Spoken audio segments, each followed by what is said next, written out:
And those protests today provided a backdrop for a visit from Kansas senior Senator Jerry Moran. He was talking and taking the CEO of Northrop Grumman on a tour of local aviation production companies, but took a moment to answer our questions about growing tensions in D.C. and with U.S. allies. KAKE senior political reporter Pilar Pedraza is here after asking some of your questions about everything that's been going on. Pilar?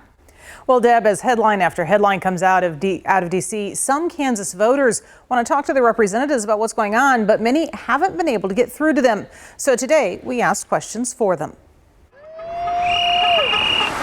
This has become the norm for many U.S. senators and representatives when they visit their home districts. In this current environment, it becomes the spectacle. Kansas Senator Jerry Moran is known for his frequent attendance at town hall meetings. But after this scene at a Senator Roger Marshall town hall over the weekend... You've interrupted me about 12 times. You've interrupted me about 12 times. I'm not being rude. I'm just asking you. The question becomes, will he continue meeting openly and freely with Kansas voters? Many federal politicians have already pulled back from such events. My efforts at being involved with Kansans is unchanged. Moran says an expanded work week at the Capitol building has made it harder to get home for town halls over now shorter weekends. I'm going to continue to doing the things that allow me to be in front of people.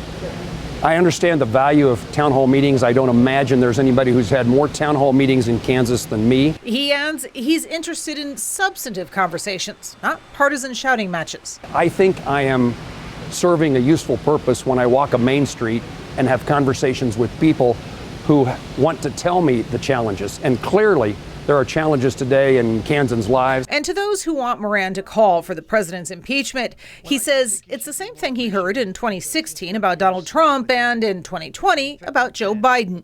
Instead, he plans to concentrate on staying in a position from which he can help solve problems and pull people together. It's back to you. Like America's allies who are currently pulling away from the country after this argument in the Oval Office, Moran says he still fully believes Putin and Russia were the aggressors in the war with Ukraine. In my view, the world is a safer place, and most particularly, the United States is safer whenever we are aligned with our allies and we're in a continued effort to push the Russians and Putin out of Ukraine. Now, shortly after that conversation, though, Moran moved on to Wichita State, where he had another event, and there he entered through a garage in the building, avoiding the protesters who were waiting for him out front. At one point, they held their signs up to the windows of the building to make sure he'd be able to see them. Pilar Pedraza, KAKE News, on your side.